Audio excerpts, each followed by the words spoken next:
সাথে তার ঈমানটা বৃদ্ধি হয়ে যাবে। আল্লাহ রাসূল সাল্লাল্লাহু আলাইহি ওয়াসাল্লাম হাদিসে পাকের মধ্যে যারা কোরআনুল কারীম তেলাওয়াত করে, যারা কোরআনকে সম্মান করে, তাদের ব্যাপারে তিনি কি বলেছেন? মুসলিম শরীফের 252 নম্বর হাদিস, قال رسول الله صلى الله عليه وسلم, আল্লাহ রাসূল সাল্লাল্লাহু আলাইহি ওয়াসাল্লাম তিনি বলেন যে ইকরাউল কুরআন ফাইন্নাহু ইয়াতি ইয়াউমাল কিয়ামাতি শাফীআন লিআসহাবিহি। হে আমার বান্দারা, ইকরাউল কুরআন, তোমরা সকলে মিলে কোরআনুল কারীম পাঠ করো, তোমরা বেশি বেশি কোরআনুল কারীম তেলাওয়াত করো, তোমরা বেশি বেশি কোরআনের সাথে মহব্বত করো, তোমরা বেশি বেশি কোরআনকে মর্যাদা দাও, কোরআনের মহব্বত করো। যদি তোমরা এই কোরআন বেশি বেশি পাঠ করো, ইকরাউল কুরআন ফাইন্নাহু ইয়াতি ইয়াউমাল কিয়ামাহ, তাহলে এই কোরআনুল কারীম কাল কিয়ামতের সেই কঠিন ভয়াবহ দিনে এই কোরআনুল কারীম তোমার শাফাআতের জন্য আল্লাহ তাআলার সামনে দাঁড়িয়ে যাবে। সুবহানাল্লাহ, চিল্লায়ে বলেন না সুবহানাল্লাহ। আল্লাহ রাসূল সাল্লাল্লাহু আলাইহি ওয়াসাল্লাম আরো হাদিসের মধ্যে কি বলেছেন?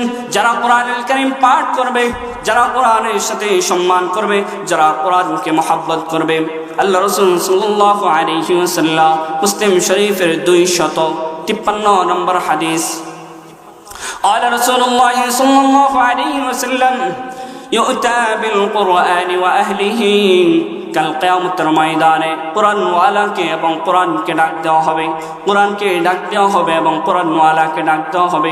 যারা দুনিয়াতে কোরআন অনুযায়ী আমল করেছে, যারা কোরআন অনুযায়ী নিজের জীবনকে পরিচালনা করেছে, আল্লাযীনা কানু ইয়ামালুনা বিহি ফিদ দুনিয়া, যারা দুনিয়াতে কোরআন অনুযায়ী নিজের জীবনটাকে পরিচালনা করেছে, তাকদুমুহু সূরাতুল বাকারা ওয়া আলি ইমরান, তো ওই ব্যক্তিদের জন্য সূরা বাকারা এবং সূরা আলি ইমরান তুহাজ্জানি আন সাহিবিহিমা, ওই ব্যক্তিদের জন্য, ওই সকল ব্যক্তিদের জন্য সূরা বাকারা এবং সূরা আলি ইমরান এই দুইটা সূরা আল্লাহ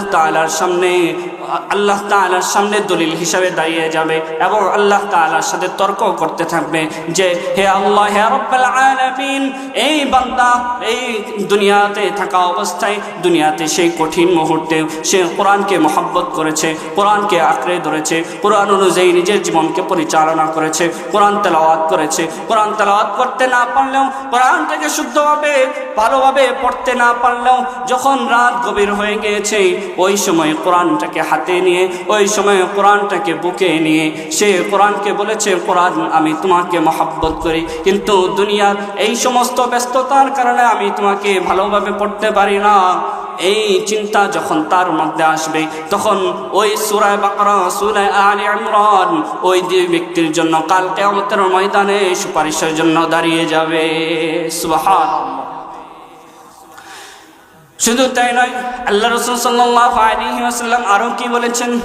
তিরমিজি শরীফের 2914 নম্বর হাদিস, قال رسول الله صلى الله عليه وسلم, আল্লাহ রাসূল সাল্লাল্লাহু আলাইহি ওয়াসাল্লাম তিনি বলেন, মান ক্বারা হারফান মিন কিতাবিল্লাহি ফালাহু হাসানাতুন, যে কোরআনুল কারীম থেকে একটা হরফ তেলাওয়াত করবে, যে কোরআন থেকে একটা অক্ষর তেলাওয়াত করবে, আল্লাহ রাসূল সাল্লাল্লাহু আলাইহি ওয়াসাল্লাম বলতেছে যে ওই ব্যক্তির আমলনামায় প্রতি হরফে 10টা করে নেকি দেওয়া হবে। সুবহানাল্লাহ। কোরআন থেকে একটা হরফ পড়বেন, আল্লাহ তাআলা সাথে সাথে আপনার আমলনামায় 10টা নেকি লিখে দিবেন। সুবহানাল্লাহ। আর কোরআনওয়ালাকে আল্লাহ তাআলা কি পাওয়ার দিবেন কাল কিয়ামতের ময়দানে। আল্লাহ রাসূল সাল্লাল্লাহু আলাইহি ওয়াসাল্লাম তিরমিজি শরীফের 2914 নম্বর হাদিস, 10 নম্বর হাদিস, قال رسول الله صلى الله عليه وسلم يقال لصاحب القرآن, যারা দুনিয়াতে কোরআন মুখস্থ করেছে, যারা দুনিয়াতে কোরআনকে আঁকড়ে ধরেছে, আল্লাহ রাসূল সাল্লাল্লাহু আলাইহি ওয়াসাল্লাম বলবেন যে ইকরা ওয়ারতাকি ওয়ারাতিল কামা কুনতা তুরাতিলু ফিদ দুনিয়া, হে বান্দা তুমি কোরআন পাঠ করতে থাকো।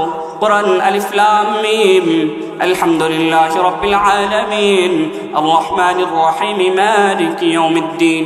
বান্দা এভাবে তুমি কোরআন পড়তে থাকো, একটা একটা আয়াত পড়তে থাকো আর উপরের দিকে উঠতে থাকো।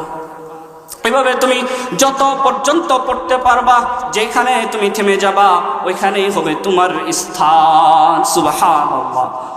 যারা কোরআনের হাফেজ হয়েছে, যারা কোরআনুল কারীমের 30 পারা মুখস্থ করেছে, 6666 আয়াত যারা মুখস্থ করেছে, আল্লাহ তাআলা তাদের মর্যাদা, তাদের জান্নাতকে দুনিয়ার সমস্ত মানুষের উপরে দিবেন। সুবহানাল্লাহ। এই জন্য নিজের সন্তানকে কোরআনের হাফেজ বানাইতে রাজি আছি তো আমরা? কি বলেন? নিজের সন্তানকে কোরআনের হাফেজ বানাইতে রাজি আছি তো আমরা? যে সন্তানকে কোরআনের হাফেজ বানাবো, আলেম বানাবো, কোরআনের খাদেম বানাবো।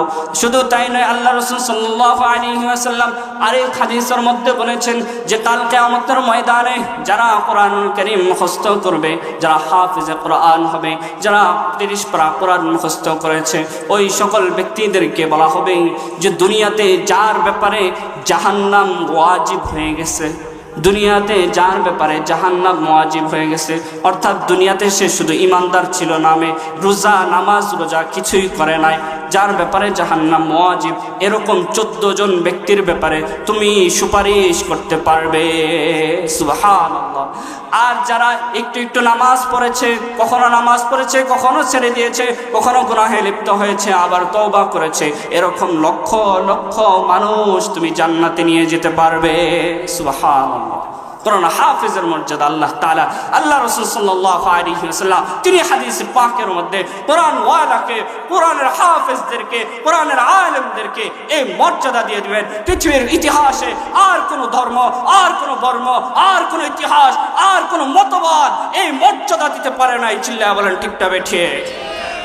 একমাত্র কোরআনের এই ছোঁয়াজার মধ্যে লেগেছে, কোরআনের এই ছোঁয়াজার মধ্যে লেগেছে শুধুমাত্র ওই ব্যক্তিকে আল্লাহ তাআলা তিনি এই মর্যাদা দান করবেন।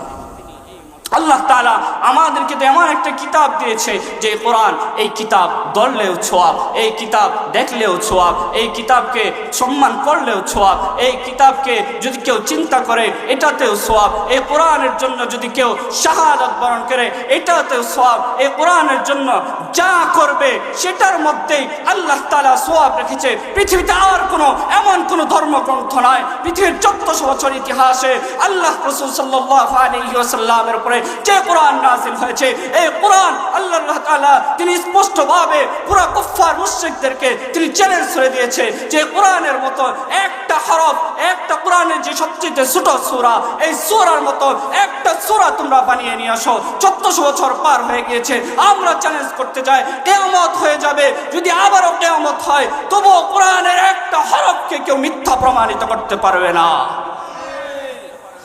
আল্লাহ তাআলা এমন একটা কিতাব আমাদেরকে দিয়েছে, এমন একটা বই আমাদেরকে দিয়েছে। আল্লাহ।